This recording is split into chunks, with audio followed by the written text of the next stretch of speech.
Hello guys welcome to my YouTube channel. 2 ദിവസം മുന്നേ ഫ്ലിപ്കാർട്ടിൽ നിന്ന് ചുമ്മാ തോണ്ടിയിരുന്നപ്പോൾ ഞാൻ വിചാരിച്ചു എന്നാൽ പിന്നെ കെട്ടിയവനൊരു സർപ്രൈസ് ഗിഫ്റ്റ് കൊടുത്താലോ എന്ന്. പിന്നൊന്നും നോക്കിയില്ല, സാധനം അന്നേരം തന്നെ ഓർഡർ ചെയ്ത് പൈസ നോക്കിയതേ ഇല്ല. സാധനം കൈ കിട്ടി. അപ്പോൾ കിട്ടിയ പാടെ മമ്മിയുടെ ഇത് തന്നെ കൊടുത്തിട്ടു. മമ്മി തന്നെ അൺബോക്സ് ചെയ്യട്ടെ എന്ന് വിചാരിച്ചു. മമ്മി അത് എങ്ങനെയൊക്കെയോ വലിച്ചു കീറാനായിട്ട് നോക്കി, പക്ഷേ പറ്റിയില്ല. അവസാനം ഞാനൊരു കത്രിക കൊണ്ടുവന്ന് കൊടുത്തു. ശേഷം അത് അൺബോക്സ് ചെയ്തു. അൺബോക്സ് ചെയ്യുന്നത് കണ്ടപ്പോൾ തന്നെ എനിക്ക് തോന്നി കേട്ടോ, അത്യാവശ്യം നല്ല ഗുഡ് ക്വാളിറ്റി ഉള്ളൊരു ഷർട്ടായിരിക്കും എന്ന്.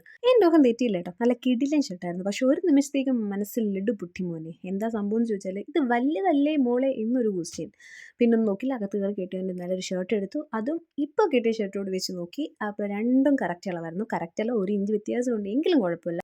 ഈ ഒരു ഷർട്ടിന് 1899 രൂപയാണ് വില വരുന്നത്. പക്ഷേ വെറും 394 രൂപയ്ക്കാണ് ഞാൻ പർച്ചേസ് ചെയ്തത്. അപ്പോൾ ടാറ്റാ ബൈ.